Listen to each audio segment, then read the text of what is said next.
धनबाद लोकसभा से भाजपा प्रत्याशी ढुल्लू महतो के पक्ष में सोमवार को निवर्तमान मेयर चंद्रशेखर अग्रवाल ने प्रेस वार्ता कर मोदी सरकार, राज्य में रघुवर सरकार और नगर निगम में मेरे कार्यकाल में कई विकास के कार्य हुए, लेकिन वर्तमान राज्य सरकार में सिर्फ लूट और भ्रष्टाचार हुआ है।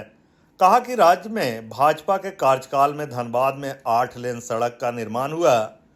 इस सड़क को हेमंत सरकार ने कोरोना का बहाना बनाकर रोक दिया, जिसका खामियाजा यह भुगतना पड़ा कि सड़क बनाने वाली कंपनी को 100 करोड़ जुर्माना के तौर पर देना पड़ा। भाजपा के कार्यकाल में गोविंदपुर से रांची 4 लेन सड़क का निर्माण हुआ। झरिया में पानी सप्लाई के लिए पाइपलाइन बिछाने का काम चल रहा था, जिस काम को रोका गया, लेकिन झरिया की कांग्रेस विधायक की ओर से भी कोई पहल नहीं किया गया। धनबाद शहर में पानी सप्लाई नियमित हो, इसके लिए ढांगी पहाड़ी के ऊपर 55,000 लीटर क्षमता की टंकी बनाई जा रही थी, उसे भी रोक दिया गया।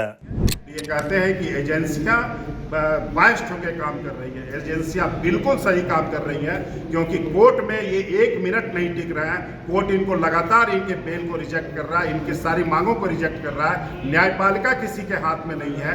एजेंसी को आप बोलते हैं कि आपके हाथ में, स्वतंत्र एजेंसी को बोलते हैं कि आपके हाथ में। ये वही एजेंसी है जिसको पी चिदम्बरम साहब ने बनाया था, कानून पी चिदम्बरम साहब ने ईडी का बनाया था। इनको केवल इम्प्लीमेंट भारतीय जनता पार्टी की सरकार ईमानदारी से कर रही है, उस पर ये उंगली उठा रहे हैं कि ये भारतीय जनता पार्टी गलत कर रही है।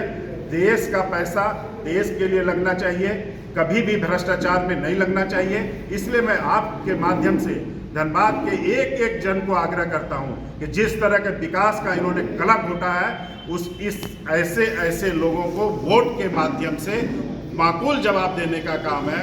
और इस तरीके से हम लोग आगे बढ़ेंगे तो हमारे धनबाद का भी विकास होगा और राज्य का भी विकास होगा और देश भी प्रगति करेगा। इतना ही हम आपसे कह करके